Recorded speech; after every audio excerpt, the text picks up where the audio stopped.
Joining me now to discuss is John Geiger, expedition leader and CEO of the Royal Canadian Geographical Society. John, good morning. Congratulations. Thanks for taking the time to speak with us.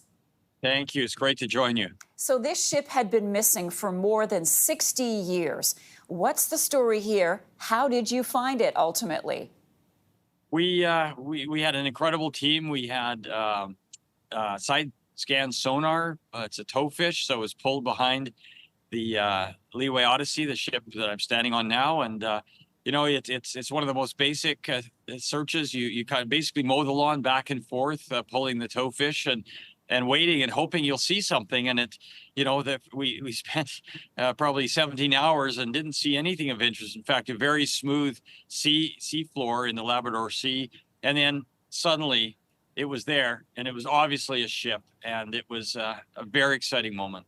Yeah, let's pause there for a second. What was that moment like? Can you describe everyone's reaction? It's like jackpot. Yeah, it is. I mean, we had some struggles. We had some mechanical, failures early in the expedition that limited our search window. So, I was getting quite concerned, especially as the hours rolled by. It's quite monotonous work. And I thought, maybe we're not going to have any success here. We put a lot of resources into this, brought a team together of international experts, and it would have been very, very disappointing to have failed to find Quest. But then, it's just in a flash. Suddenly, as you're watching the sonar information scroll through on your monitor, and then suddenly you see something. It looks human, and then you realize it looks man-made, and then you realize that it's Quest. There's no question about it. It's the same size ship. It's got all the same features. We have photos of Quest as she sank, so we know what she looked like at the end of her life. And so, yeah, it was a great moment tying this great explorer, Ernest Shackleton, to Canada.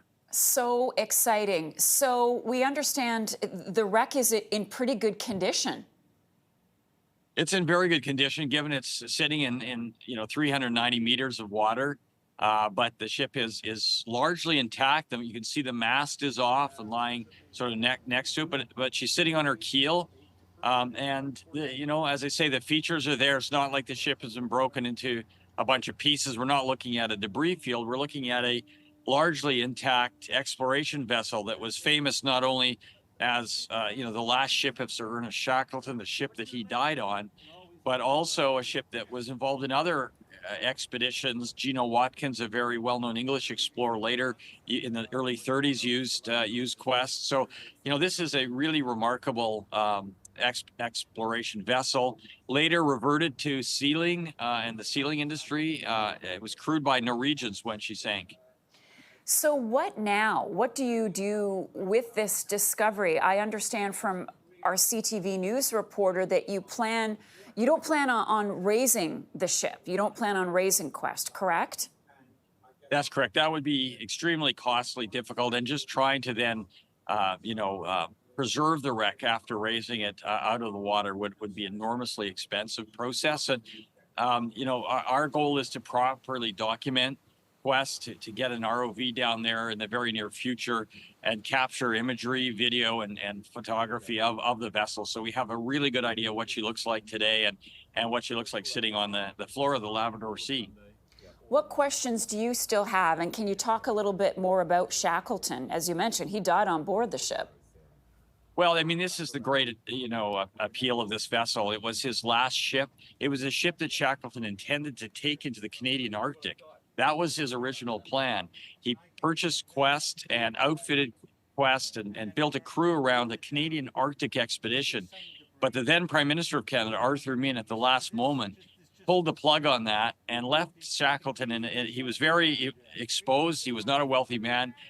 He had the ship and the provisions and the crew, but he had nowhere to go. So he had a backup plan. That backup plan was to return to Antarctica. That's, of course, where he had made his name famously on the Endurance expedition and earlier successful expeditions. So he was returning to the place that he knew best and that his name is so associated with. He is the greatest name in polar exploration history. Not as much for his geographical accomplishments, although those were considerable. It was really the type of human being he was, the type of leader he was. He's become an inspiration to people all over the world for his qualities of leadership. Again, it's just so exciting. I think I've said that 5 times already. But John Geiger, really appreciate you taking the time to speak with us. Congrats again. John is the expedition leader. All the best. Thanks so much.